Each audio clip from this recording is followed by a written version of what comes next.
Ahora sí, buenas noches a todos.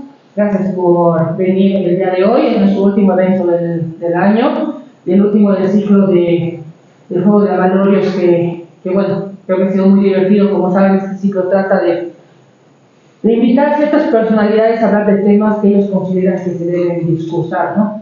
No hay nada más interesante que escuchar a alguien que hable de algo que le apasiona. Entonces, bueno, el día de hoy vamos a cerrar este ciclo. Vamos a contar con Josmanes Rojas, historiador que nos visita por segunda vez.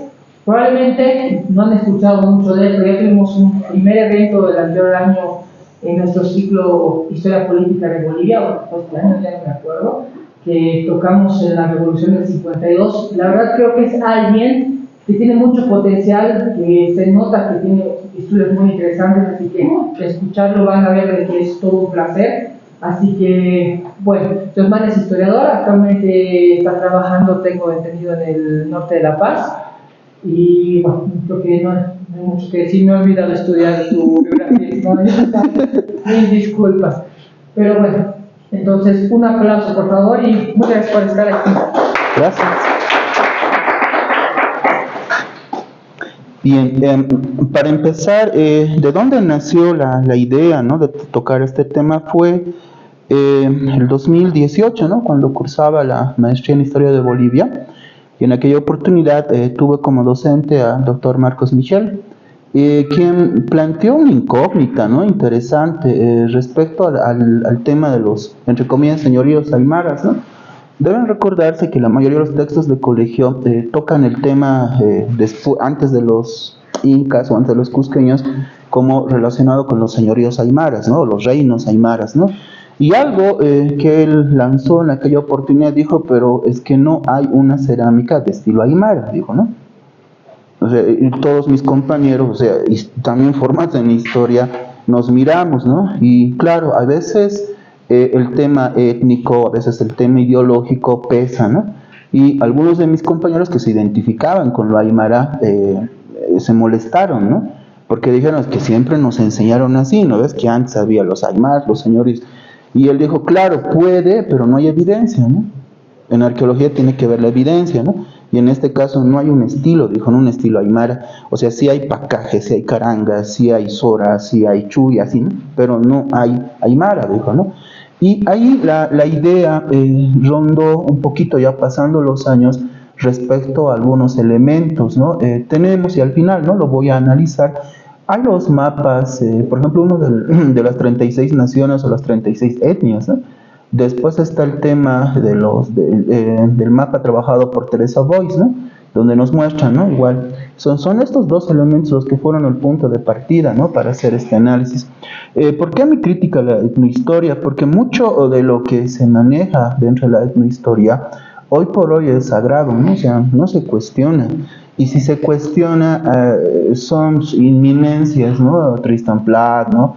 Nathan Wachtel, o sea, son personalidades reconocidas a nivel internacional, donde no se va a cuestionar, recalco, ¿no? Y es ahí donde el reto de hacer esta crítica, de cargarme por encima toda esta serie, ¿no?, de antropólogos reconocidos a nivel internacional, es, como lo digo, desde la historia, ¿no? Desde la historia hay que tomar un tema importante que tiene que ver con el método histórico, y es donde voy a hacer énfasis, ¿no? Mi formación de historiador hace que vea desde la historia, y a veces también me pregunta algunos aspectos. En la metodología que nosotros aplicamos en investigación histórica, algunos elementos, por ejemplo, dentro de la temporalidad, está esto de la terminología, la mentalidad y el contexto y la coyuntura. Son aspectos que son necesarios, que uno los debe considerar, ¿no?, si es que quiere, en este caso, llevar a cabo alguna investigación histórica. La historia no es inherente a un oficio, es cierto, a todos nos gusta, ¿no? Más allá de que no hayamos estudiado historia, o hayamos estudiado, pero nos apasiona, ¿no?, a todos, ¿no? Y la historia se convierte, y en esto Paul Valley decía, ¿no?, en la química más poderosa del intelecto, dice, ¿no? Porque con esto puedes destrozar, con esto puedes sustentar, con esto puedes modificar, ¿o no? La historia se vuelve eso, ¿no? Y hay veces cuando nos ponemos a pensar, ahí entramos en el tema de aficionados e historiadores de carrera, ¿no?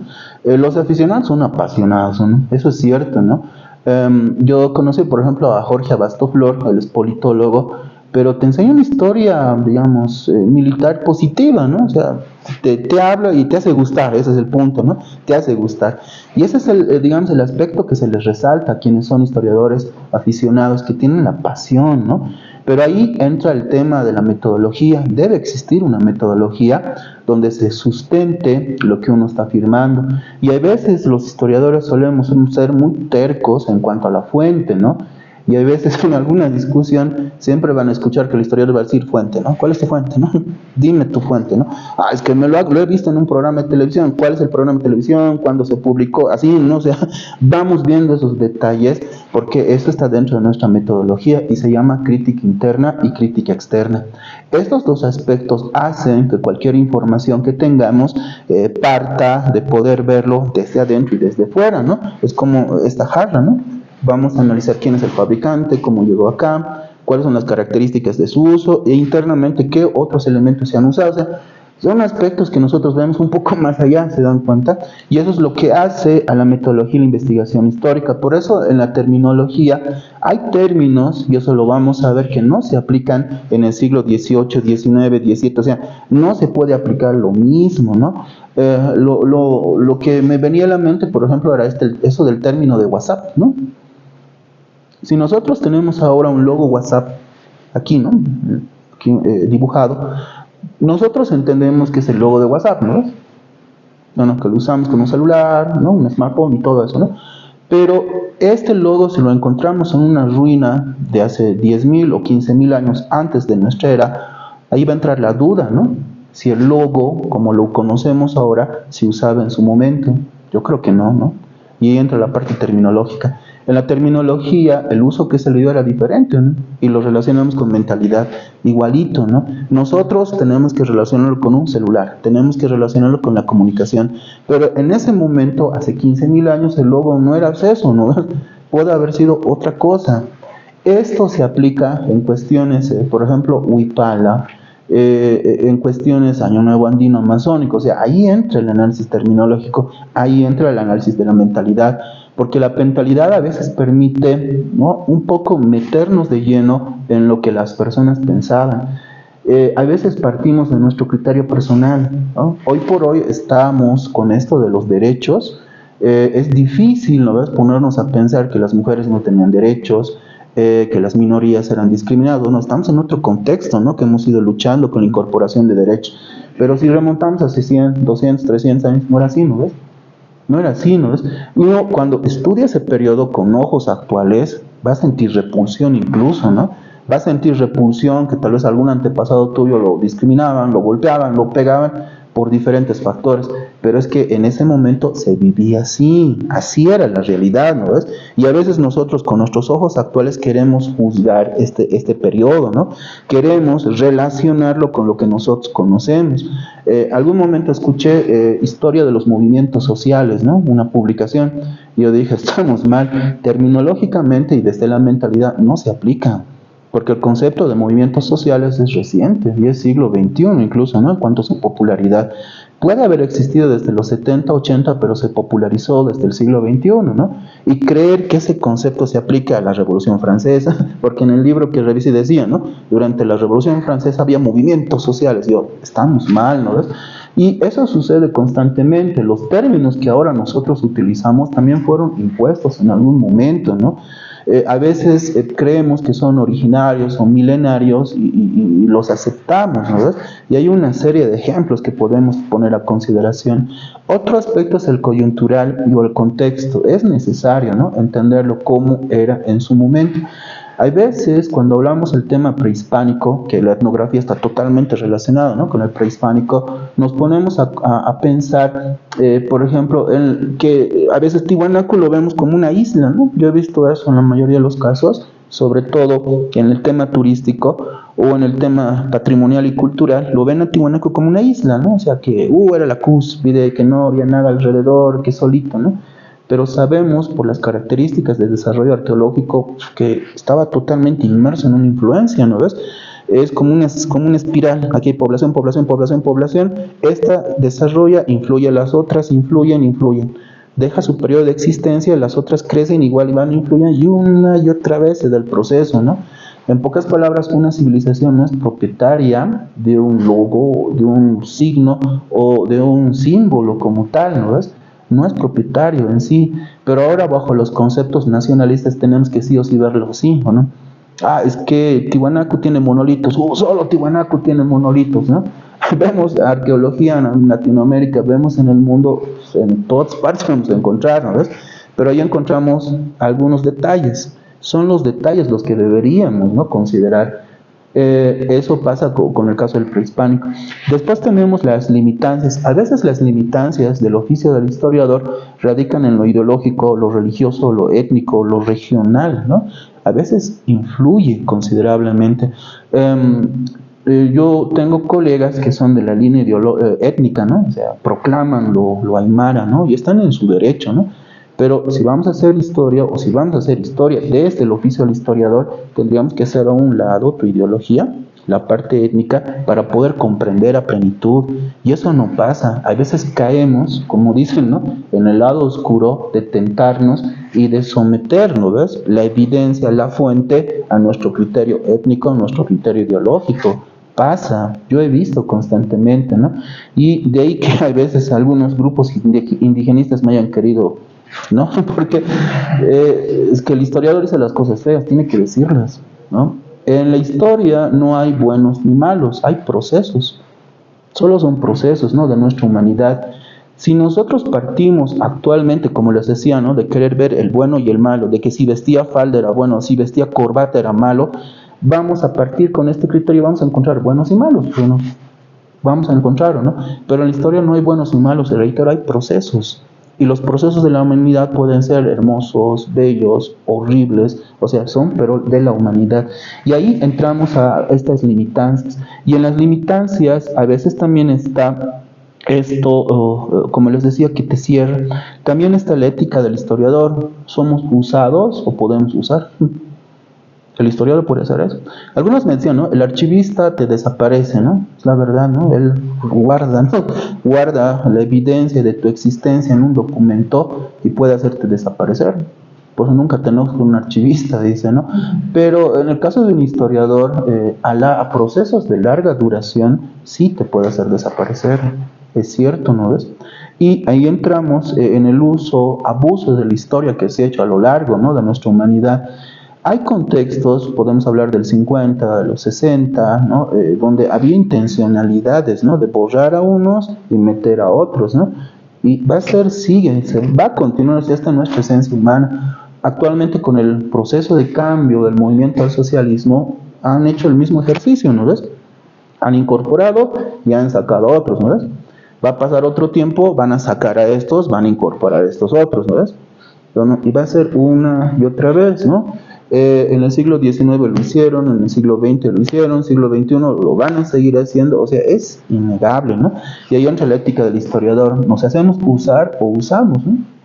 O usamos. Alguna vez me decían, la historia la escriben los ganadores. No la escriben los ganadores, ¿no?, porque están más preocupados en apropiarse del poder, ¿no ves? ¿Quiénes van a escribir la historia? Van a ser quienes quieran sacar beneficio o favor, ¿no? En la década del 50 fue José Feynman Velarde. Han de escuchar, ¿no?, o leído publicaciones muy interesantes, ¿no?, pero que tenían una finalidad política, ¿no? Y José Feynman Velarde no perteneció a la vanguardia revolucionaria del MNR, ¿no? No formó parte de los grupos de combate, pero misteriosamente apareció, ¿no?, como el historiador del MNR, ¿no? Y las publicaciones que tiene son para justificar, ¿no?, la existencia de un MNR histórico. Entonces, lo mismo pasa ahora. ¿Quién escribió la historia del proceso de cambio? No es Evo Morales, ¿no? No es Álvaro García Linera, ¿no ves? No ves. Claro, Álvaro García Linera hablaba de otras cosas, pero no de una historia, ¿no ves? Y hace tiempo atrás la ANH, por ejemplo, publicó lo que se llama 1001 preguntas del proceso de cambio, ¿ya? Y fue una publicación gratuita, financiada, ¿no?, desde la ANH. Bueno, en sus tiempos, ¿no?, cuando podía financiar cosas, ¿no? Pero la verdad, pero en ese momento era gratuito, y a mí me obsequiaron 3 ejemplares, ¿no?, por si acaso, y virtual más había, ¿no?, para poder descargarlo. Y tú ves ahí la versión oficial del proceso de cambio, ¿no?, del MAS, ¿no?, del movimiento al socialismo. ¿Quién lo escribió? No lo escribió militantes, lo han escrito politólogos y militares, ¿no? Uno se pone a pensar, pero ¿cuál era su finalidad? Y ahí podemos entrar en otro análisis sobre los militares, ¿no? Y sobre los politólogos, ¿no? Bueno, ahí va a ser otro. Entonces lo mismo va a pasar, y ahí la pregunta es, ¿usamos o somos usados, ¿no? Y hay veces es fácil repetir lo establecido, es mucho más fácil, ¿no? El historiador repite, o sea, no vas a cuestionar, no vas a decir, sí, el 6 de agosto de 1825 nos independizamos de España porque España nos estaba sometiendo, o sea, es fácil repetirlo, ¿no? Y a veces el historiador también entra en esa parte ética, o seguimos repitiendo lo mismo o nos detenemos un momento a repensarlo. Y a veces repensarlo es necesario porque también involucra un criterio más amplio, ¿no? Las personas podemos debatir, las personas podemos ver diferentes enfoques. Y me cito a Mark Bloch, ¿no? Mark Bloch, dentro de la primera generación de historiadores profesionales, decía, ¿no?, que tendríamos que ver nuevos enfoques. Tenemos que ver, ¿no?, nuevos enfoques. Mientras estamos acá hablando, podemos ver el enfoque de los que están abajo atendiendo, de los que están de seguridad, ¿no?, los que me atendieron, los que están trabajando en el área de la cafetería. Ellos van a tener un enfoque diferente, una mirada distinta, ¿no? Y si vemos la historia no le interesan las personas, le interesa el tiempo, ¿no? El tiempo. Y dentro de ese tiempo sucede todo, ¿no? Entonces ahí entra todo este cuestionamiento de que si nos hacemos usar o usamos, ¿no?, con todo el conocimiento que un historiador genera, bueno, puede ser usado, ¿no? Puede serlo, ¿no? Recientemente el Estado, por intermedio del ¿cómo se llama esto? Sacó un concurso, ¿no?, para escribir el libro del Bicentenario, Historia de Bolivia, ¿no?, del Bicentenario. Y lo interesante es que no participaron historiadores, ¿no? Fue abierto, ¿no? Tal vez por lógica el Estado tendría que decir, buscaremos historiadores, ¿no? No, los libros de historia del Bicentenario, ¿no? Si podría ser historia, podría ser socioeconómica, sociopolítica o historia política, ya incorporamos a politólogos más, ¿no? Pero es una historia que abarca todo, ¿no? Y no tomó, fue pública, ¿no? Fue abierta, ¿no? Y participaron todos los que tenían que participar. Bueno, yo mandé mis papeles y hasta ahora no sé la respuesta, la verdad, ¿no? Y creo que ya es seleccionar, ¿no? Bien, entonces eso nos lleva a los elementos históricos, ¿no? Uno de los más importantes son la identidad y la pertenencia. El tema de la etnohistoria, lo etnográfico, lo étnico, sí o sí está relacionado estrechamente con la identidad y la pertenencia, ¿no? Constantemente nos preguntamos las personas desde un plano filosófico o ahora desde un plano económico, ¿no?, ante la crisis que tenemos, ¿no ves? O me voy en minibús o me compro algo así más o menos, ¿no? Entonces, desde este plano siempre buscamos la identidad y la pertenencia y tenemos a veces discursos a nivel mundial, nacional, regional, local, grupal o étnico que están latentes con nosotros, ¿no? Si kuntita ñoqa parlasa qhishwapi, ¿no? Qhishwapi nispa, ¿no? Ñoqa nisa kani qhishwita, ¿no? Pero yo no voy a poder lograr la atención de ustedes porque tal vez no me van a entender qué he hecho, ¿no? No, ¿ves? Si yo planteo un discurso desde la identidad que he hecho, entonces tendría que tratar de manejar aspectos, ¿no?, en los cuales los puedo incorporar, ¿no? Y no cerrarme netamente al que he hecho, ¿se dan cuenta, no? Y ahí los discursos, los étnicos o los grupales van a intervenir. En cuanto a la identidad y la pertenencia, están, por ejemplo, la necesidad, ¿no? Parten de una necesidad. En 1920, bueno, en la década del 20 sobre todo, entre el 20 y el 26, aquí en la ciudad de La Paz existió el Centro Cultural Amauta y el Centro Cultural Tahuantinsuyo. De la Amauta sí he podido identificar, gracias a un colega, fotografías, un colega de Balboa, ¿no?, que funcionaba en la Max Paredes. Y el Centro Cultural Amauta fue el que creó la huipala, ¿ya? Ellos fueron los que crearon primeramente la huipala.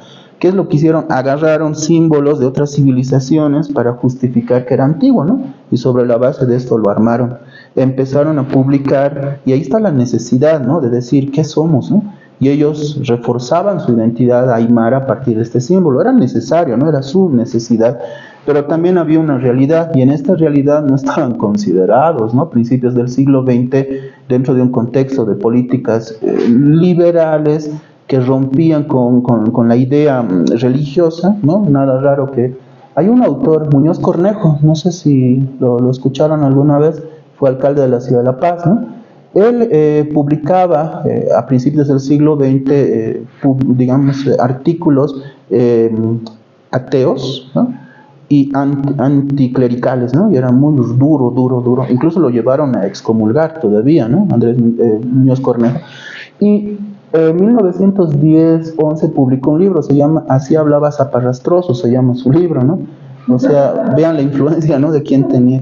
Y el libro es crítico a la iglesia, ¿no? Crítico. Lo chistoso es que siendo joven era crítico, pero ya siendo adulto volvió al rebaño del Señor, ¿no? O sea, volvió a ser católico nuevamente, ¿no? Pero bueno, la realidad es, entonces, en cuanto a la realidad, podemos observar que en principios del siglo XX no los consideraban y necesitaban, ¿no? Necesitaban un símbolo para fortalecer su identidad, y ahí fue la huipala, ¿no? Ahí fue el concepto mismo Juliana Pasa. Y ya el mito, ¿no? El mito construye, si nos ponemos a pensar, es más bonito. Yo eso lo he aprendido de los turismólogos, ¿no? Los turismólogos pueden crear mitos y es más atractivo, ¿no? Tú vas a una laguna, te bañas, te sales y te vas, ¿no? Pero el turismólogo te dice, esa laguna se ha bañado el Inca Huayna Cápac, te va a decir, ¿no? Ha venido con sus ñustas, se han embregado, ¿no? Ha hecho fiesta y uno te va a vender el mito, ¿no? Y a veces creamos los mitos.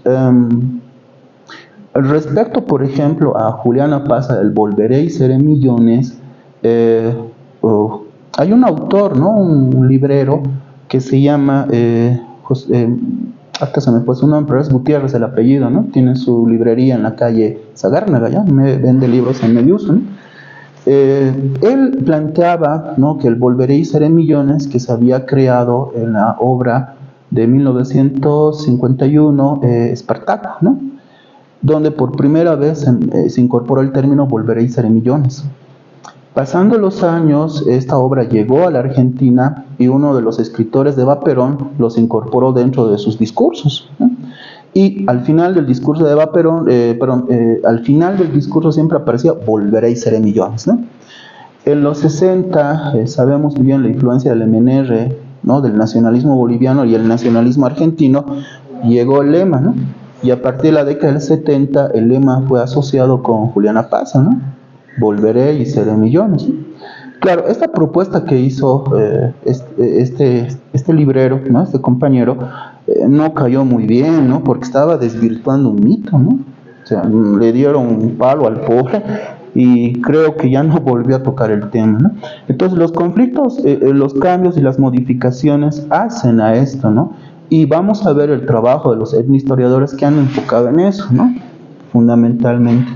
Ahora, respecto al método histórico, para ir un poquito avanzando, tenemos los siguientes, ¿no? Tenemos la problemática histórica, la temporalidad, tenemos las fuentes, la búsqueda y la crítica de fuentes, el análisis y la síntesis histórica. La problemática histórica está en relación a veces a la fuente, ¿ya? A veces todo se condiciona con la fuente. Yo puedo querer hacer la historia del papel, ¿no ves? ¿No? Pero si no hay papel, ¿no? A veces las fuentes condicionan, ¿no?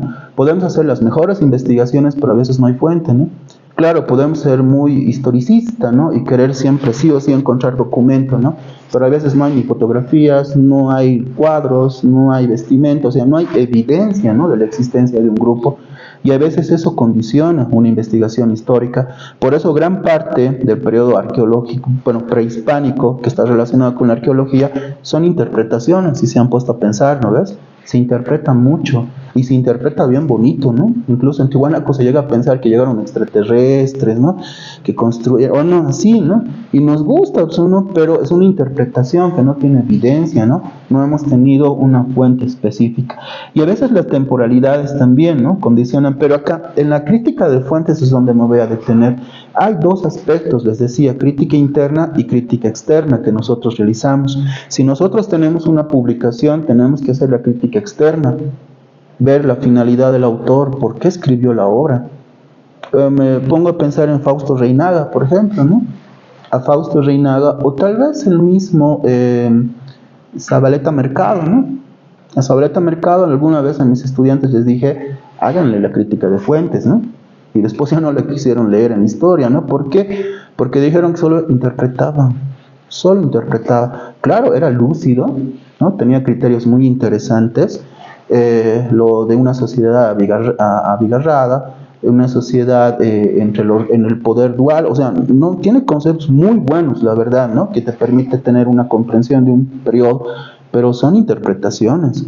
De hecho, él no estuvo el 52, de hecho no participó, pero la base de su obra fue el 52, ¿no ves? Las batallas, ¿no? De abril del 52, ¿no? Pero ahí entra también la finalidad política que tuvo. Él perteneció al MNR, ¿no? Ocupó cargos importantes y tenía una justificación de poder mostrar un pasado oligárquico, terrateniente, feudalista y una reminencia de un MNR que estaba logrando todo, ¿no? ¿no? Entonces ahí sí nos detenemos a pensar la finalidad del autor, el contexto en el que fue escrito, las fuentes que utilizó de manera externa e internamente, si los términos, ¿no?, corresponden al periodo citado, vamos a tener una buena, ¿no?, información. Lo que pueda salir de esta crítica de fuentes sí nos va a servir, ¿no? Pero lo que no pueda salir, hay que analizarlo con cuidado. Ninguna obra es mala, ¿no? Todo aporte es muy bueno, ¿no? Podemos analizarlo, pero en historia, si es que esta obra fue escrita con una finalidad política, ¿no? Si es que se plagiaron o hay anacronismos y nosotros no hacemos la crítica de fuentes, lo incorporamos, ¿no? Lo hacemos. Alguna vez a los maestros de colegio les criticaba esto, les decía, hay veces se repite los apuntes que uno tiene, ¿no? Y en los apuntes está, por ejemplo, 1972, en su apunte está 1973, ¿no? Y copia 73. Y le decía, van a la fuente, le decía, no, ¿para qué, no? ¿Para qué? Ya está en el texto, ya está en el libro, ¿no ves?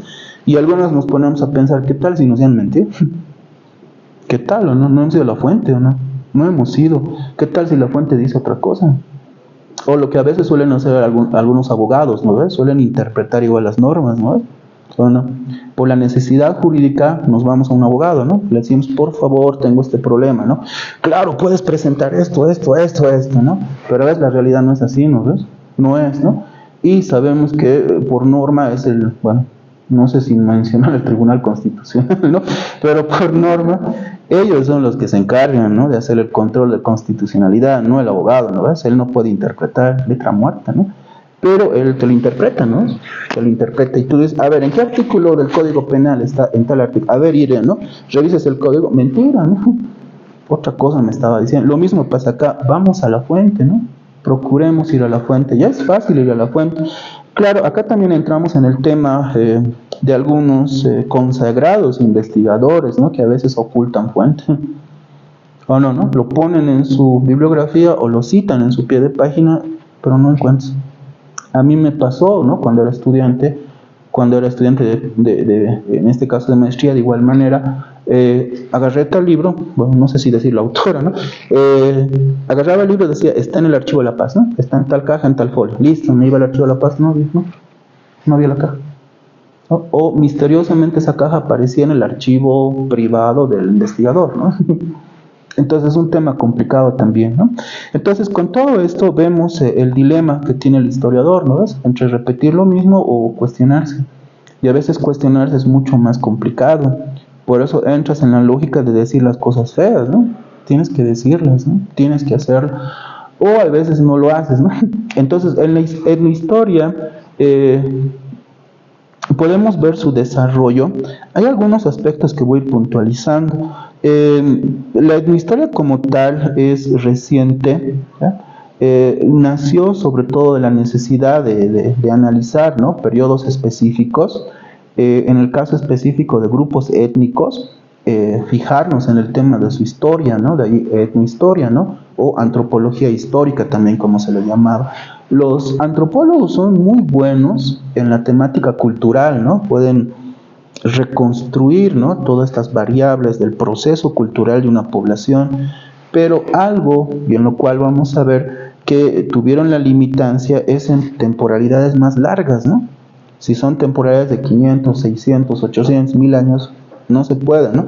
O sea, el relato que estés escuchando ahora, ¿no?, de una población sobre sus manifestaciones culturales, no es un relato que se pueda aplicar para atrás, ¿no? Y aquí fue el primer error que cometió la etnohistoria. Hizo ese ejercicio, hizo estudios en el norte de Potosí, encontró, ¿no?, las características de estos grupos y con esto se fue para atrás. revisó documentación y lo forzó, ¿no? Para que aparezca que sí se organizaba de esta manera. Y fue más atrás, ¿no? Incluso dijo que antes de la llegada de los incas ya estaban organizados de esta manera, ¿no? Si nos ponemos a pensar, las variaciones culturales son rápidas, ¿no? Constantes, una y otra vez. El año pasado, cuando teníamos la charla, no había micrófono, me acuerdo, ¿no? Pero ahora ya hay micrófono. Entonces, cambios así pequeños, sustanciales, se pueden ver de manera rápida.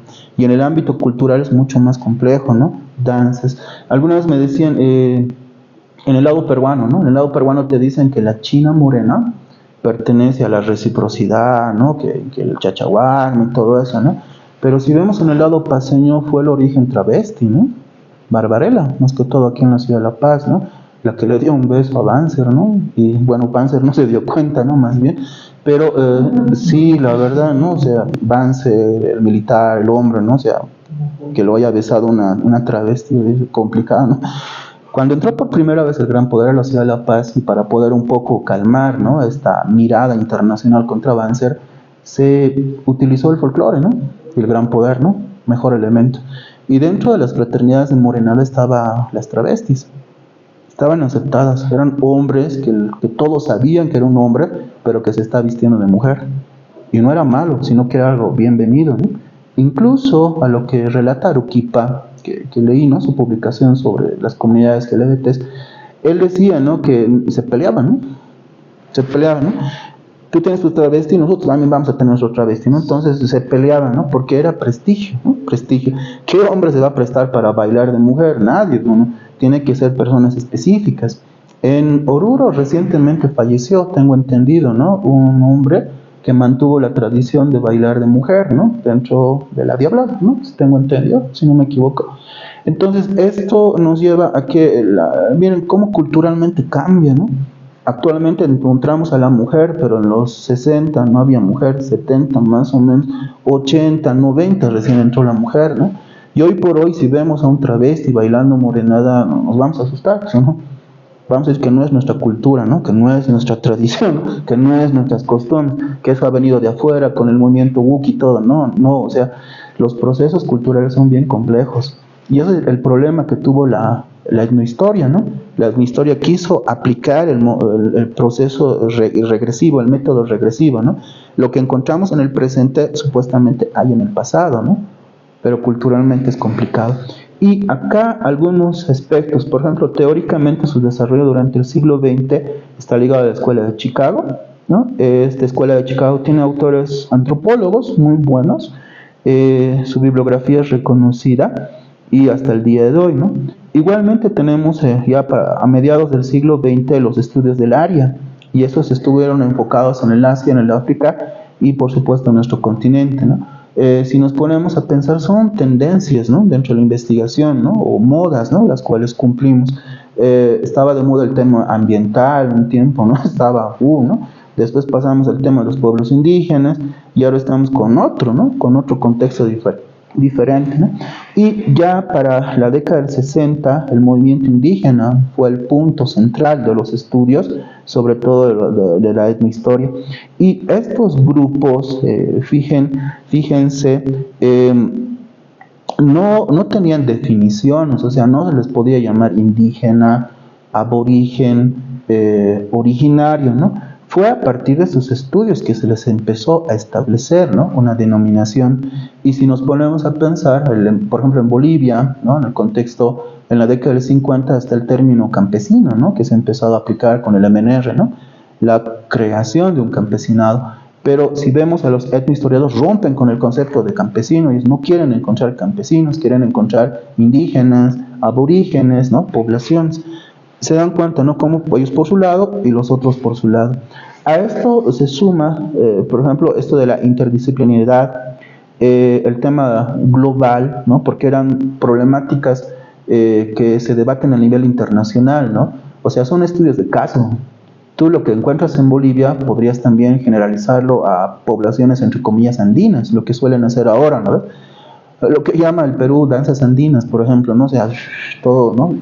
Entonces, lo mismo acá, si has estudiado una comunidad de los Andes, entonces puedes encontrar similitudes en otra comunidad igual de los Andes, ¿no? Que sea de otro país. Ese es uno de los, digamos, una de las realidades que ha llevado a generalizar los estudios. Y ahora bien, con las nuevas tecnologías, de hecho, es mucho más fácil ahora hacer un trabajo etnográfico, ¿no? Mucho, mucho más fácil a comparación del siglo XX o del siglo XIX. Acá tenemos algunas figuras reconocidas, de las cuales seguramente les está resaltando Nathan Wachtel, ¿no? ¿No?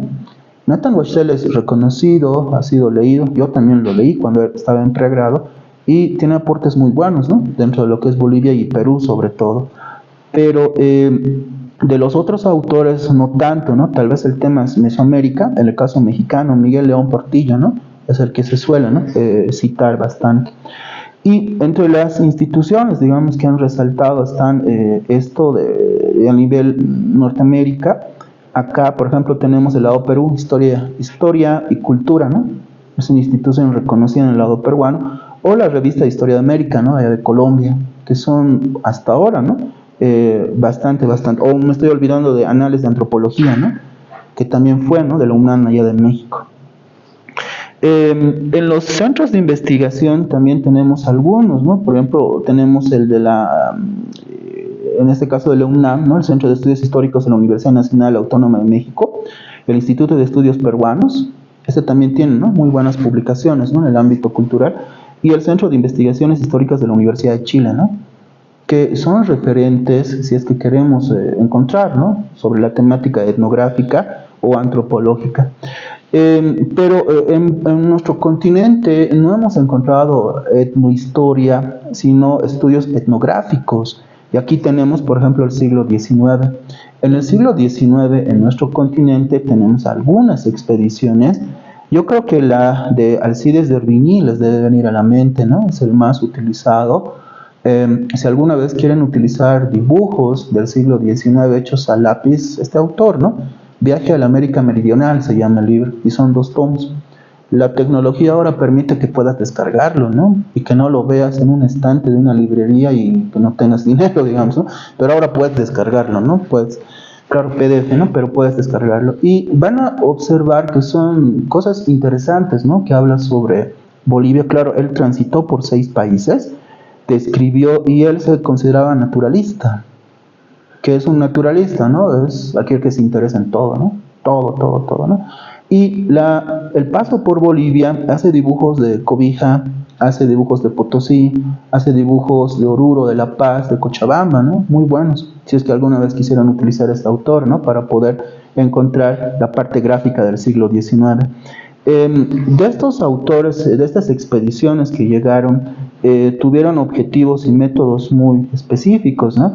Por ejemplo, documentación cultural, colección de objetos, observación etnológica e investigación lingüística, ¿no? Fueron los puntos más importantes que ellos resaltaron. En el impacto, de igual manera, están sus conocimientos que generaron sobre las culturas indígenas. Está el desarrollo como tal de la etnología, que era hasta cierta parte desconocida, ¿no? En el siglo XIX, y las colecciones museísticas. Gran parte de lo que ellos vieron también llevaron, es más o menos como el Museo de París, ¿no? Y del Museo de Gran Bretaña, al cual el continente africano le está exigiendo, ¿no? La devolución de sus piezas, ¿no? No, es que gran parte están allá, ¿no ves? Entonces, lo mismo pasó acá, solo es que fueron a parar a colecciones privadas. Y nosotros tal vez en esta influencia que tenemos, ¿no? De la revalorización, podamos exigir la devolución de estas piezas, como fue el caso de la Illa, no sé si recuerdan, ¿no? Que fue, ¿no? Se hizo todo un proceso para que se lo trajera nuevamente acá, ¿no? Y la Illa del Equeco, de hecho, es pucara, ¿no?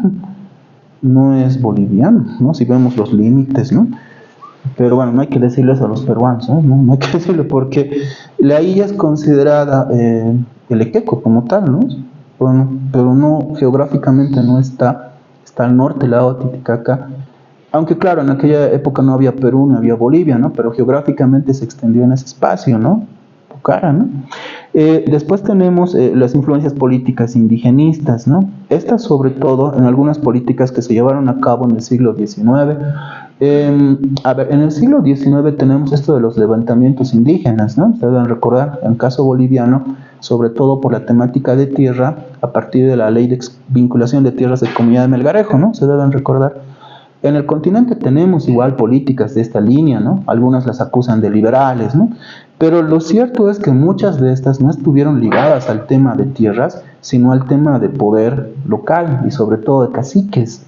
Durante la presencia española, la relación entre la población era por intermedio de caciques, ¿no? Tenían bastante poder, ¿no? Mucho, mucho poder, y tenían realeza reconocida. Muchas de estas familias nobles, de hecho, mantuvieron estos privilegios, ¿no? Y cuando se independizaron los estados, se hizo a un lado a la nobleza cacical. Y esta nobleza cacical buscó, ¿no?, de una u otra manera ser tomada nuevamente en cuenta por el Estado, sea chileno, boliviano, peruano, ecuatoriano, ¿no? Pero buscaron una y otra vez. Lastimosamente no lo lograron, ¿no? Hasta el siglo XX se dan todavía estos levantamientos y no se los considera. No se logró, ¿no?, el movimiento de caciques y apoderados, ¿no?, de Santos Marcatula, ¿no?, del siglo XX. Tenía esa línea, ¿no?, de reconocimiento de caciques, ¿no?, de intermediarios. No tanto la lucha por los pueblos indígenas, las tierras, no, de por medio estaba ser reconocido como autoridad intermediaria, ¿no?, como había sido antes en la presencia española. Entonces, esto en el siglo XIX tuvo, ¿no?, una influencia importante, pero también por la crítica y controversias que se le dio fue el tema, por ejemplo, de algunos excesos que se realizaron de estas expediciones que llegaron al continente. Siglo XIX somos todavía considerados salvajes, ¿no? Entonces muchos de los abusos que se cometen no van a ser documentados, ¿no? En el caso del Chaco tenemos, no sé si alguna vez leyeron la obra de Daniel Campos, ¿no?, de Tarija a la Asunción se llama, ¿no? Es muy bueno, yo les sugiero. Es como una especie de diario de campaña, ¿no? En 1883 el gobierno de Bolivia le pidió a Daniel Campos, potosino, ¿no?, le pidió que hiciera una expedición, que recorriera todo el Chaco y logra llegar hasta Asunción, ¿no?, la capital del Paraguay. Y fue una de las primeras expediciones. Entonces en sus relatos se observa esta idea entre salvaje y civilizado, ¿no? Los del altiplano, entre comillas, bueno, la palabra ahora ya es despectiva, pero en esa época se usaba indio, ¿no? Los indios del altiplano están civilizados, pero los del Chaco son salvajes, decían, ¿no? Y lo que se narra por Daniel Campos, después está el mismo, ¿cómo se llama este expedicionario? Criviux, ¿no? Por eso tenemos en Tarija Criviux, ¿no? Viene de ahí, ¿no?, de la expedición que se llevó a cabo, al cual lo machacaron los tobas, ¿no? Entonces tenemos estos relatos donde tenemos los salvajes, ¿no? Salvajes. Y estas expediciones que están llegando en el siglo XIX, obvio que van a tener esa percepción, ¿no ves? Son salvajes. ¿Cómo se lidia con un salvaje? Matándolo. Bueno, es así bien cerrado, ¿no? Es la percepción. Por eso mucho se denunció a estas expediciones del siglo XIX respecto a estos métodos que habían llevado a cabo. Igualmente se denunció la manipulación de información, ¿no? Por ejemplo, en quechua, vamos con el ejemplo, ¿no? Lingüísticamente, si uno va a ir a pedir chicha, tiene que decir acá, ¿no? Señora Corihuayaca sería, ¿no? Dame chicha, le estás diciendo, ¿no? Pero si pronuncias acá, eso significa caca, ¿ya? Entonces tienes que pronunciar bien acá, ¿ya? Si tú le dices a la señora, me vende acá, te va a mandar al diablo, ¿no? Porque le estás diciendo, vendeme caca, ¿no? Pero si le dices, señora, o señora, vendeme acá, ya, te va a entender, ¿no? Acá. Entonces, si entendemos este tema lingüístico, lo mismo pasa también pues con las descripciones que se están realizando, ¿no ves?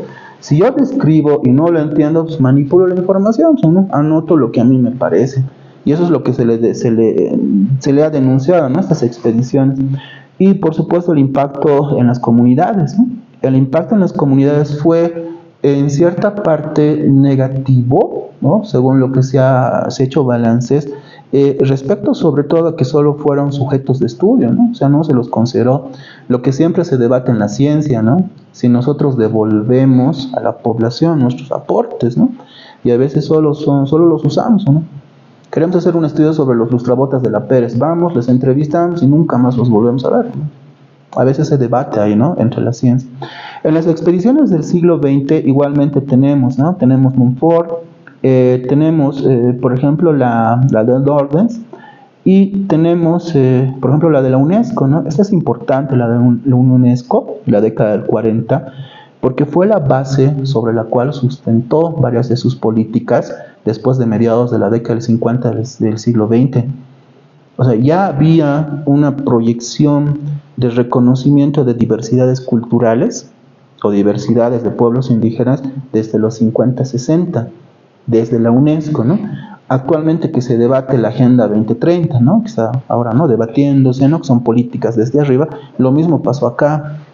Si tú has establecido, has hecho lineamientos de que esto va a ser la prioridad, entonces la mayoría de las universidades europeas, eso sí, van a financiar, ¿no?, para esta finalidad.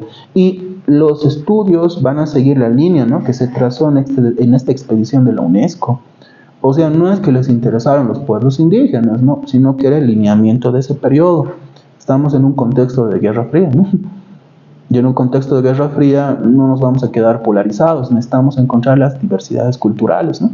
Y ese fue un enfoque que se trabajó, sobre todo, a ver, con estos autores, ¿no?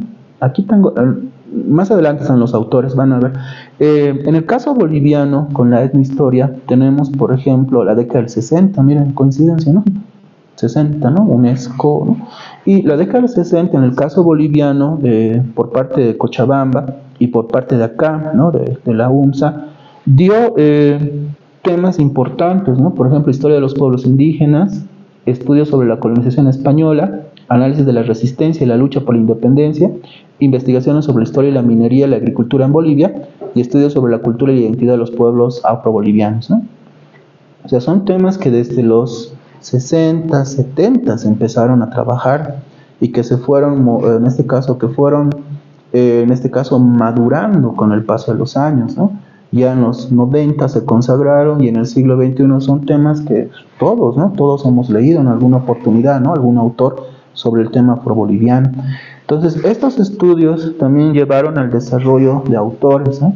Tenemos a Carlos Mamani Condori, tenemos a Silvia Rivera. ¿Quién no conoce a Silvia Rivera, no? Hemos leído bastante, ¿no?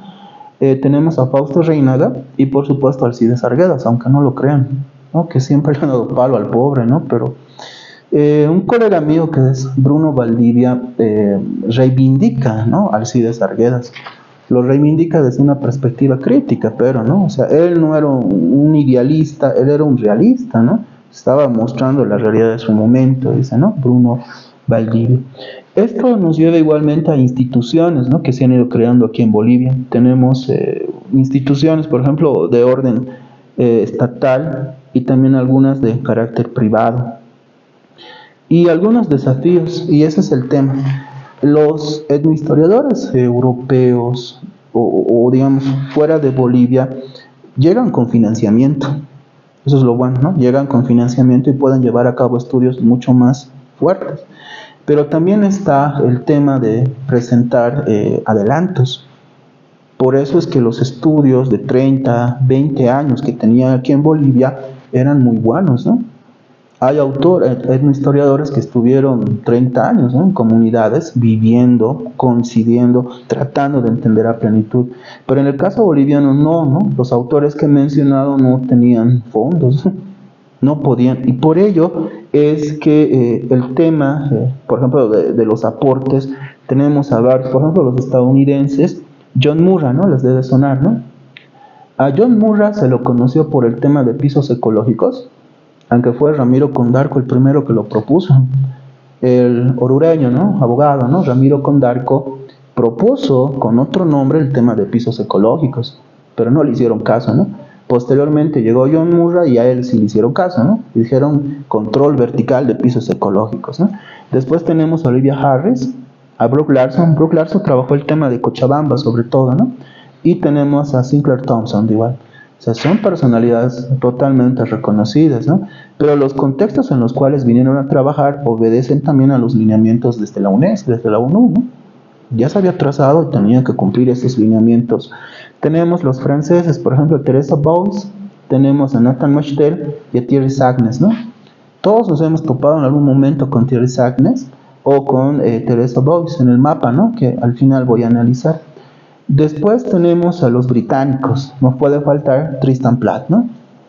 Nuevamente, en este caso Olivia Harris, y algo que llama la atención en cuanto a sus aportes son igual documentos de cultura, análisis de la conquista española, estudios sobre economía y descubrimiento de estudios arqueológicos importantes. O sea, la línea era fuerte, ¿no? Y al ser así tan fuerte, nadie iba a ver las cositas que estaban fallando, ¿no? Y fue bastante grande, que llegó a algunas cuestiones, por ejemplo, ¿no? Uno, por ejemplo, la privacidad y autonomía de los pueblos indígenas, ¿no? Sabemos muy bien que todo estudio previamente tendría que pasar, esto en la actualidad que vivimos, por alguna reunión con la comunidad, socialización con la comunidad y directamente recién publicarlo, ¿no? De manera ética podemos hablar de eso, ¿no? Pero no, varios de estos estudios fueron directamente publicados, ¿no? Hay algunas fotografías de algunos historiadores de mediados de la década del 50, pero 60, incluso los muestran desnudos, ¿no? O sea, los muestras desnudos, causa sensación en Europa, pero acá la pregunta es, ¿les has pedido permiso, ¿no? Para mostrar sus intimidades en el mundo, ¿no? O hacer antojar en otro continente a estos indígenas, ¿o no? No les has pedido permiso, ¿no? No, ¿no? Entonces, a veces también tenemos el componente político, ¿no? Muchos de los etnohistoriadores también abrazaban una causa, ¿no? Y esta causa que abrazaban estaba relacionada con la década del 90, ¿no? Con lo que fue los 500 años de la llegada de Colón, ¿no? Y eso causó una controversia grande donde se empezó a repensar mucho, si se recuerda, ¿no? Se repensó mucho, es en la década del 90 incluso que se creó el término Abya Yala, y se creó en una convención, y no tiene nada que ver con nuestro continente, ¿no? Pero se creó, ¿no? Y poco a poco se empezó a utilizar, en este caso Taipi, ¿no? En el caso de Tiwanaku, ¿no? O sea, fueron conceptos desde los 90, ¿no? Que empezaron a fortalecerse. No cuestiono el hecho de la necesidad de crearlos, eran necesarios, ¿no ves? Lo que cuestiono es que los quisieron sustentar en el milenio, ¿no? Que eran milenarios, antiguos, ¿no? Esa es la cuestión, ¿no? En cuanto a la observación. Ahora, en el caso de la crítica a la etnohistoria, ya he ido resumiendo muchas cositas y quería presentar a la etnohistoria como tal, ¿no ves? O sea, si vamos a criticarla, teníamos que considerarla como es, ¿no ves? Cómo ha sido, ¿no? Qué aportes ha tenido. Y acá hay algunas puntualizaciones. Por ejemplo, uno, falta de objetividad. Trabajar con relatos orales es complicado. Esto los sociólogos de igual manera lo saben, ¿no ves? Que cuando haces una entrevista, cuando trabajas con una encuesta o otro instrumento, no es 100% válido, ¿no ves? Tienes que hacer pues un grupo focal, ¿no? Y trabajar, ¿no? Complementar.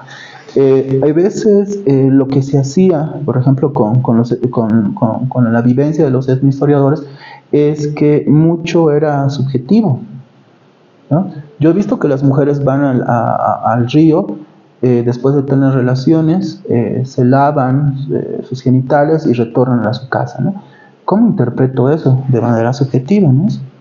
Mucho de lo que aparece en estos estudios de estos autores son también subjetivos, aunque no lo crean. Viviste en la comunidad, ¿no ves? Conviviste con ellos, pero hay cosas que no te van a decir. Entonces, como tú tenías que presentar informes, ¿no? Adelantos, ahí le metías la parte subjetiva y argumentabas que te habían dicho en una entrevista, ¿no? Suficiente, ¿no? Y si nos ponemos a pensar, muchas de las personas a las cuales se vivió ya no existen, ¿no? No hay la evidencia, ¿no? De contrastar si es verdad o si es falso. Enfoque cultural, ¿no? Y si nos enfocamos netamente en los pueblos indígenas como lo hicieron, podemos descuidar otras cosas, ¿no? Por ejemplo, la relación económica que se tenía. Podemos ver el componente, digamos, de modernidad que se implementaron en los 70 y en los 80. Acá en la ciudad de La Paz, por ejemplo, tenemos el tema del boom cultural, ¿no? La fusión, ahí tenemos a Guara, ¿no? Tenemos esto de revalorización, ¿no? Del folclore como tal, pero creemos que solo se dio acá en La Paz, ¿no? El Peña Naira, ¿no? Todo eso, ¿no? Pero el proceso fue en todo el continente. Y si vemos estas poblaciones, no estuvieron aisladas. Muchas iban al área chilena a trabajar, ¿no? En minas. Muchas iban al lado peruano, muchas iban al lado argentino. Incluso en la década del 70-80 fueron primeros migrantes que se fueron a trabajar la zafra, ¿no? Allá en Argentina. Entonces estuvieron involucrados totalmente con el proceso, ¿no? Que estaba viviendo. Pero en estos enfoques culturales que le daban los etnohistoriadores, te presentaban que no habían sufrido esos procesos, ¿no? Que estaban ahí viviendo milenariamente, ¿no? Con sus manifestaciones culturales. Igualmente pasa con esto del 4, ¿no? Desafío a la narrativa dominante. A veces el desafío involucra la creación de anacronismos. Suele pasar eso, ¿no? A veces para que tu discurso histórico sea mucho más sustentable, le metes cosas que no corresponden al periodo. Y eso es lo que pasó constantemente acá. Falta de contextualización de igual manera, ¿no? Se olvidan de las temporalidades. Los estudios que se presentan con los etnohistoriadores carecen de la contextualización. Son muy buenos, ¿no? Te presentan la comunidad norte Potosí, por ejemplo, o el caso de los urus, ¿no? Que trabajó Nathan Wachtel, te muestran los urus muy buenos, ¿no? Una descripción hermosa, ¿no? Pero no está tampoco viendo el contexto en el cual se ha desarrollado, ¿no? Alguna vez decían, cuando en los 90, ¿no? Empezaron a llegar, digamos, masivamente, ¿no? Con este boom de las diversidades culturales, investigadores, la gente se vestía su ropa, les entrevistaban, se cambiaban y continuaban con su vida, ¿no? Acá mismo lo mismo pasa, ¿no ves? Antes del 2010 llegaban los que hacían su tema de trabajo social o servicio social, ¿no ves? En algunos países no se presta el servicio militar, sino el servicio social, ¿no ves? Y ellos se van a otro país, ¿no? Y muchos de los que llevan aquí a Bolivia, no sé si ustedes lo vieron en la San Francisco o en la Pérez, como dicen, gringuitos, ¿no? Con lustrabotas, ¿no? Sentados con ellos, no sé si alguna vez vieron, ¿no? Anotándoles. Y lo mismo, ¿no? El lustrabotas sabía que las gringas iban a venir, ¿no? Entonces se cambiaba, las gringas se iban y se volvía a cambiar, ¿no? Entonces a veces pasaba eso y en la falta de contextualización se dio, ¿no? El norte Potosí, como les decía, el tema de los urus o el tema del sector cochabambino, no lo relacionaban con el contexto, se cerraban. Después tenemos el romanticismo, ¿no? A veces el romanticismo radicaba en que se mostraban procesos únicos. Es como cerrarnos acá, ¿no? Cerrarnos la puerta y creer que acá, ¿no? Nos hemos mantenido puros e íntegros, ¿no? De acá es donde ha nacido el concepto de reserva moral de la humanidad en relación a los pueblos indígenas. No estoy cuestionando, todos tenemos el derecho, ¿no? Nuestra identidad, ¿no? Nuestra pertenencia, pero a veces también se utiliza con finalidades políticas, ¿o no? Se las redirecciona, ¿no? Y esto fue lo que pasó con la romantización. Ignorancia de la complejidad, uso de categorías modernas, la parte terminológica, como les decía, se les catalogaba a algunos grupos a partir de términos que no correspondían al periodo o términos que no eran de la realidad. Por eso es que los estudios no eran, como les digo, no históricos, sino eran interpretativos en la mayoría de los casos. Y lo voy a aplicar en este ejemplo, ¿ya? Ya, son dos ejemplos, ¿no? que he escogido. Este es el primer ejemplo que les decía. El primero es el de los señoríos aymaras, desarrollado por Sagnes Thierry. Y tenemos el de la derecha de Teresa Boyce, ¿no? Y son dos mapas que lo han debido ver en toda publicación, ¿no? Textos de colegio, textos universitarios, ¿no? Incluso de turismo y de temáticas culturales. Ahí aplicamos el análisis histórico, ¿ya? Y ahí vamos a ver la crítica. 1. Análisis terminológico. Se habla de señoríos y reinos, ¿no? Cuando los españoles llegaron, ellos colocaron sus términos, ¿no? En España o en Iberia, o en su caso europeo, el término nación no estaba tan consagrado, ¿no? Alguien que sabe el proceso político de un estado o el proceso político de una organización va a entender que el término nación ha tenido un proceso, ¿no? Que no ha sido aplicado de la noche a la mañana, ¿no? En el siglo XIX quisimos implementar el término aquí en el continente y no lo logramos, ¿no? En Europa manejaban Estado, pero aquí queríamos aplicar nación, ¿no? Pero no lo logramos hacer nación, ¿no?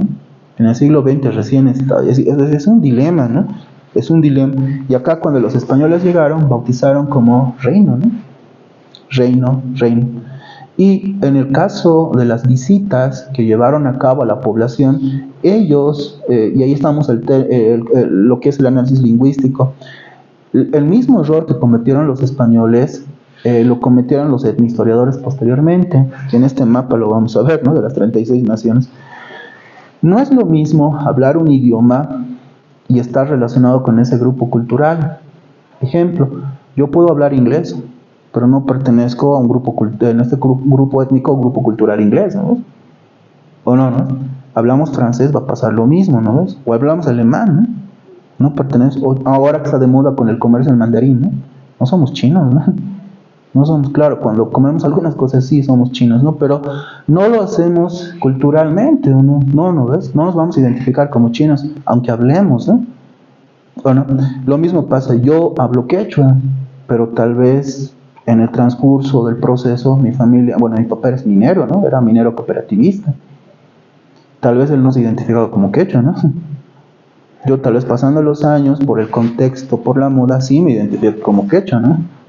Mis hijas, al verme que hablo quechua, le van a preguntar, ¿ustedes quechua? No, mi papá habla quechua, ¿no? O sea, ahí entramos en ese dilema. Y eso pasó con los españoles, ¿no? Cuando se les preguntó el idioma, lo relacionaron con el grupo. Reino Caranga, o señorío Caranga, ¿no ves? ¿A cuál perteneces? ¿Qué idioma hablas, no? Ah, ya, entonces perteneces a tal grupo. Y los empezaron a configurar de esta manera. Y al configurarlos de esta manera, ellos inconscientemente crearon esta diversidad cultural del siglo XVI, ¿no ves? O siglo XV, siglo XVI, ¿no? Ahora, esto del análisis terminológico nos lleva al problema de los etnohistoriadores, ¿ya? Les decía, ellos llegaron a la década del 60, ¿no? A partir de la década del 60, 70, 80. Llegaron y empezaron a utilizar esos mismos términos actuales. En los 80 estaba de moda el término Kituchi, no sé si recuerdan. Generalmente escuchabas Kituchi, ¿no? Que era una marca de tenis, ¿no? ¿No ves? Y no se podía pronunciar bien Kituchi, decías, ¿no ves? Y tú dices, ¿qué es Kituchi, no ves? Pero era una marca de tenis, ¿no ves? De goma, ¿no? Duros, ¿no? Generalmente para el fútbol, ¿no? Pero si tú no podías pronunciar la palabra, decías Kituchi, ¿no? Entonces, si yo digo, los pueblos indígenas en el norte de Potosí usan Kituchis, ¿ya? Voy con el método regresivo. En el método regresivo voy a querer buscar en las fuentes del siglo XVI Kituchi, ¿ya? Y voy a encontrar una palabra parecida. Y eso hicieron los etnohistoriadores. Dijeron, a ver, he encontrado Kituchi, ¿no? Entonces sí, usaban Kituchis, ¿no? Miran cómo desde el siglo XX hasta antes, en el siglo XVI, usaban. Y por tanto, antes de la llegada de los españoles, sí usaban Kituchis, ¿sí, no? Ese es el problema terminológico. Usaron fuentes cronistas, pero quisieron imponer el término, ¿se dan cuenta? Y por eso se fueron hasta el siglo XVI, ¿no? Análisis temporal, las temporalidades, ¿no? El periodo del siglo XVI es diferente al siglo XX, ¿no? En el cual llevaron a cabo sus estudios. Recalco, lo que aportaron estos historiadores es muy bueno, ¿ya? Son obras muy, muy buenas, ¿no? Pero hay algunos puntos sobre las Is que desde la historia, ¿no? Se está cuestionando. Eso no desvirtúa su aporte, pero sí, ¿no? Son puntos sobre las I que estoy dando. El análisis temporal, de igual manera, ¿no? Yunga, a ver, pasemos con ese término, ¿no? Yungas. No vamos a encontrar yungas en el siglo XVI. No vamos a encontrar yungas más atrás, por lo siguiente, ¿no? Yungas actualmente lo consideramos desde nuestra mentalidad y el proceso como una zona, ¿no? Geográfica vinculada al departamento de La Paz, Cochabamba y Santa Cruz, ¿no? Los yungas de Landiola, los yungas de Pojo y los yungas de La Paz, ¿verdad? Son tres, ¿no? Pero el más conocido como yungas es el de La Paz. Noryungas, subyungas, ¿no? Caranavi, Coroico, Chulmani, ¿no? Todo el sector. Hoy por hoy es yungas. Y creer que había una población yungas antes de la llegada española o antes de la llegada de los incas, no, ¿no? Por lo siguiente, los yunca, y eso lo hace el análisis Cerrón Palomi, ¿no? Los yunca fue un grupo ecuatoriano que fue traído por los incas. Los verdaderos habitantes de los yungas no eran yungueños, eran nómadas, ¿no? Grupos que migraban. Los incas trajeron esta población yunca de castigo, los establecieron en la zona. Cuando los españoles llegaron, hicieron las visitas, no los pusieron yunca, sino yunga, ¿no? Población yunga, ¿no? pasando los años, va a ser difícil decir que no hay población yunga, ¿no? Que somos yungueños, ¿no? Lo mismo pasa acá. Las poblaciones actuales, ¿no? Entre Aymara, Quechua, han querido encontrarlas en el siglo XVI, ¿no? Han querido forzar su existencia y son dos temporalidades distintas. Análisis geográfico. Sabemos bien que geográficamente también hay movimientos, ¿no? Constantemente. Es un geógrafo, te va a decir, incluso un geólogo, ¿no? Que constantemente se dan estos movimientos. Recientemente lo hemos visto con este tema de los deslizamientos, ¿no? Nuestra topografía en la ciudad de La Paz nos ha mostrado casos dolorosos. Por ejemplo, el de Cotauma, ¿no? Que está documentado de la década del 90, ¿no? Acá que se deslizó. Después Huanuhuanuni, después el sector de Bajo Sopocachi, que fue el 2019, ¿no? Nos muestran, ¿no? Estos factores que tenemos. Y en cuanto a las formaciones geográficas, son espacios distintos 3 siglos atrás, ¿o no? Para los etnohistoriadores, lo que habían visto en el siglo XX, para ellos seguía existiendo en el siglo XVI. Son cambios, ¿no? Después tenemos el análisis, ¿no? Análisis del concepto de límite y territorialidad. Nosotros, desde el siglo XIX, tenemos enraizado el concepto de soberanía. Sí o sí, ¿no? Necesitamos la soberanía. Los politólogos nos van a decir necesario, ¿no? Para la existencia del Estado, ¿no? La convivencia de la sociedad. Necesitamos soberanía, ¿no? Pero este concepto de soberanía no se aplica en el siglo XVI, cuando llegaban los españoles, ni siquiera con los incas. A ver, les explico. Hace tiempo atrás, cuando cursaba la maestría, hicimos un viaje a las Choipas Pintadas, ¿no? De Carangas. No sé si conocieron o pudieron ir. Es bonito destino, pero no hay nada, ¿no? De comida, ¿no? Y vas a estar alucinando por la comida, pero es bonito el lugar, ¿eh?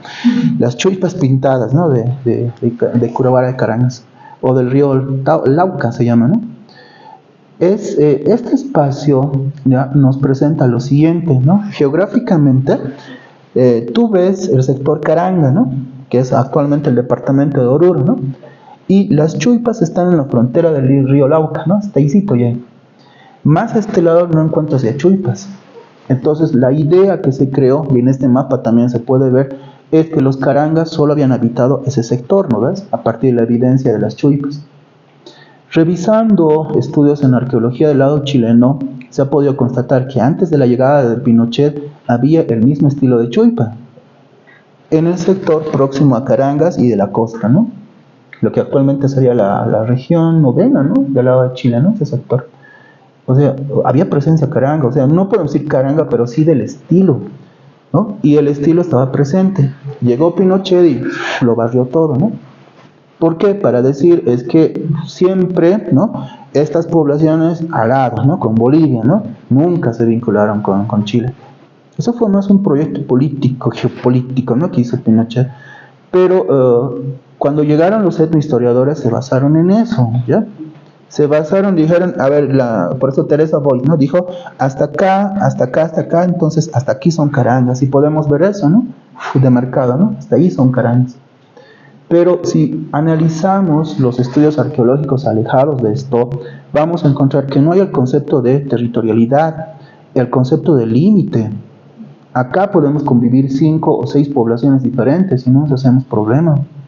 Por eso es que se encuentra un asentamiento, un estilo, una técnica diferente, ¿no ves? De cerámico, detallado en el mismo lugar. Y a veces queremos forzar, no, pertenece a Tiwanaku este estilo, ¿no? Pero encontramos otros. Eso pasa. O sea, no había la idea de que ese es mi territorio y nadie puede entrar. Pero en este mapa de Teresa Boyd encontramos eso, ¿no? Está demarcado, ¿no ves?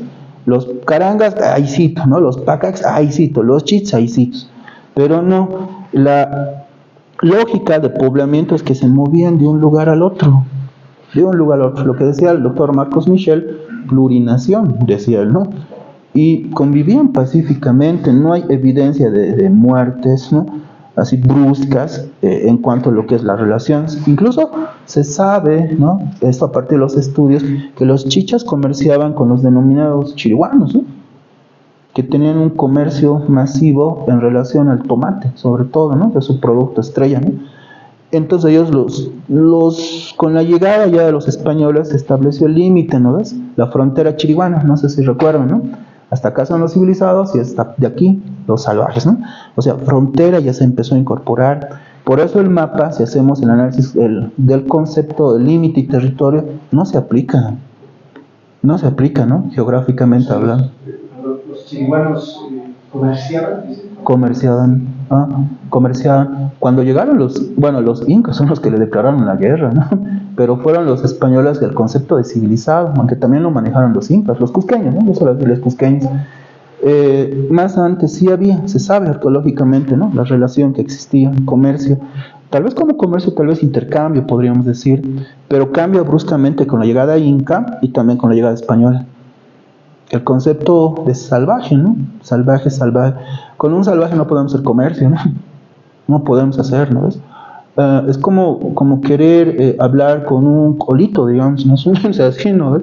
Decirle, hermano, ¿me puedes llevar a mi casa? No va a poder el colito, ¿no? Entonces, esa idea, miren, se aplicó posteriormente, pero este mapa de Teresa Boyce te dice que así estaba organizado el territorio antes de la llegada inca.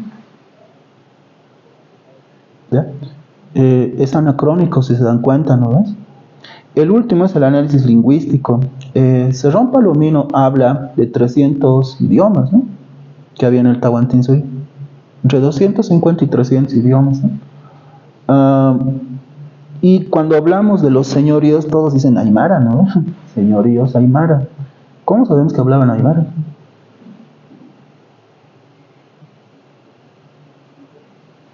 ¿Cómo sabemos? Los etnohistoriadores llegaron en la década del 60 y 70, encontraron que el idioma era quechua y una variable aymara, ¿no? Y empezaron a revisar y dijeron, sí, cuando llegaron los españoles era aymara, ¿no? Y por supuesto supusieron que antes de los incas era aymara, ¿no? Y por eso le pusieron señoríos aymaras, ¿no?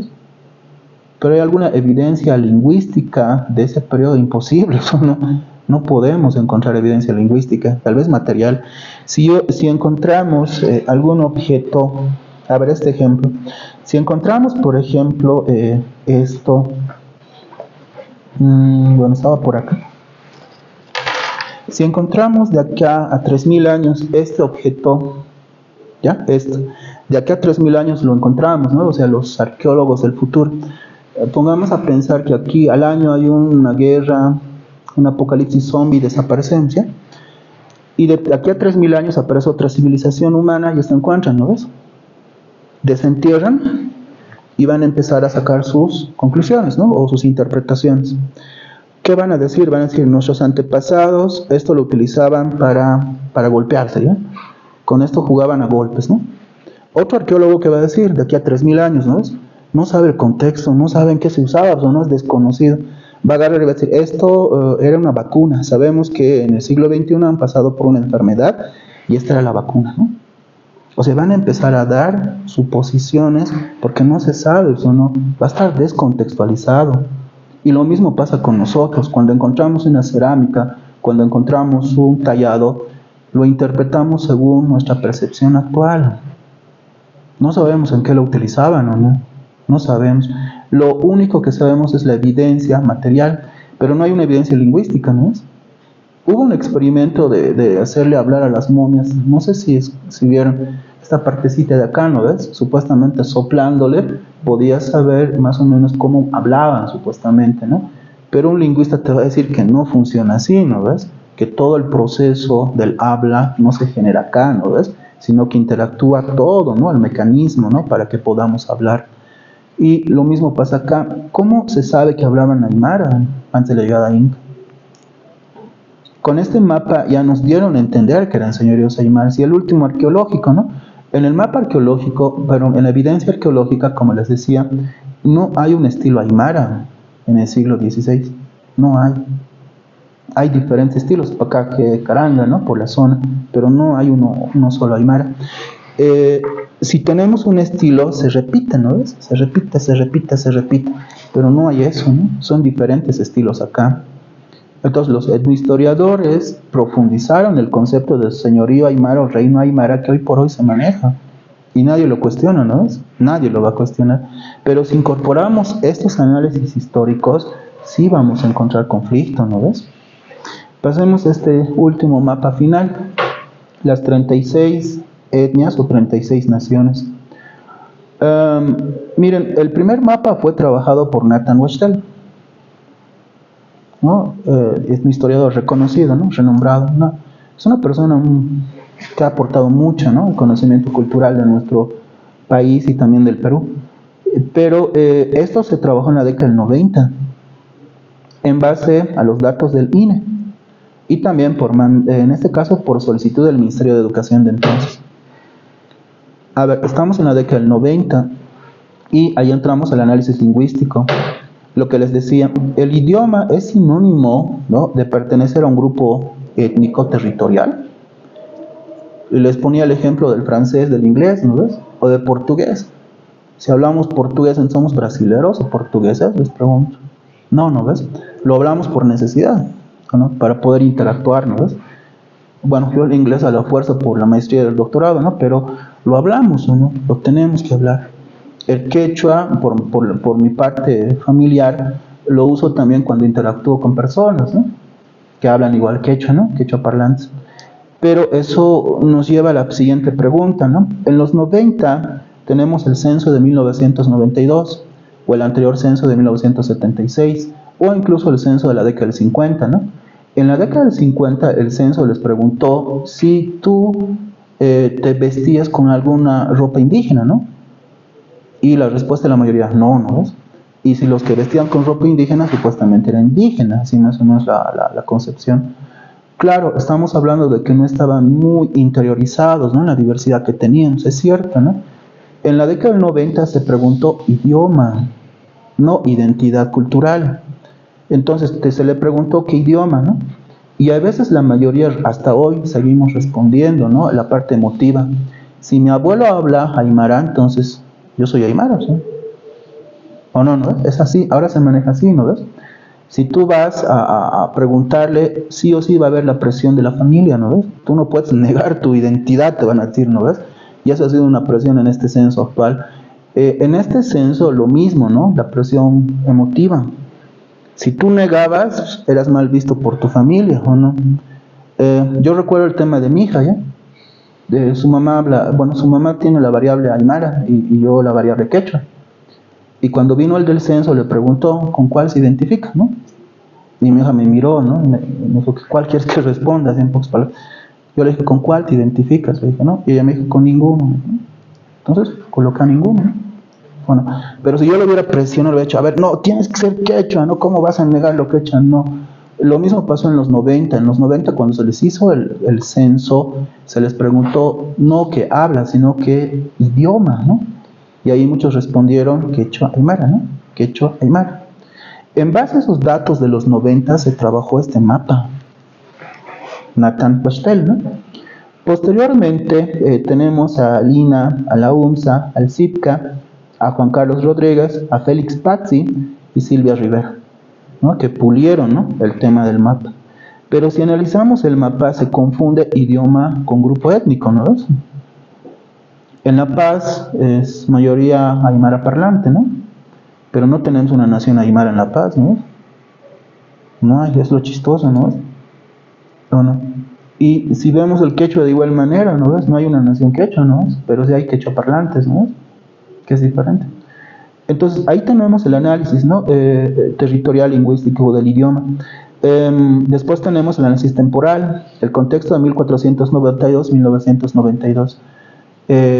500 años, ¿no?, la llegada de Colón. Tenemos que mostrar lo que en los 40-50, la ONU ya había establecido, ¿no?, que tiene que ver diversidades culturales. Y en los 90, ¿no?, hemos mostrado eso, ¿no? Queremos mostrar que estamos volviendo. ¿Qué dice la Constitución? La Constitución nos dice que son naciones antes de la llegada de los españoles, dice, ¿no? Bueno, si leemos, ¿no ves? Lo comunitario, ¿no?, te dice, ¿no?, que proviene antes de la llegada española. Pero este mapa fue trabajado en la década del 90. Este mapa midió la realidad de los 90. No midió la realidad de los 50, de principios de siglo, no, sino de los 90, ¿no? Si hacemos, según los datos recientes del censo, ha disminuido el porcentaje de pueblos indígenas, ¿no ves? Ya no es 60-40, ahora es 40-60, ¿no ves? y la radiografía, ¿no? Va a ser diferente, se dan cuenta. A lo que apunto es que cambia. Después tenemos el contexto de las diversidades culturales, como les decía, ¿no? Teníamos que mostrar, la misma Constitución se reformó, ¿no ves? En 94. Y tenemos esto del análisis terminológico: etnia, nación, pueblo, originario, campesino, indio, indígena. ¿Cuál incorporamos? Este mapa fue trabajado en 1993-94 con el término étnico. En el contexto que vivimos ahora, solo le cambiaron el nombre y le pusieron naciones, ¿no? Entonces, si hacemos el análisis histórico, ese es el aporte de los etnohistoriadores, ¿no? Tanto este mapa de acá como este otro mapa de acá. Pero si hacemos el análisis histórico, vamos a encontrar puntos sobre las is, ¿no? Y temas complicados. Bueno, eso sería todo y muchas gracias, ¿no? Por su atención.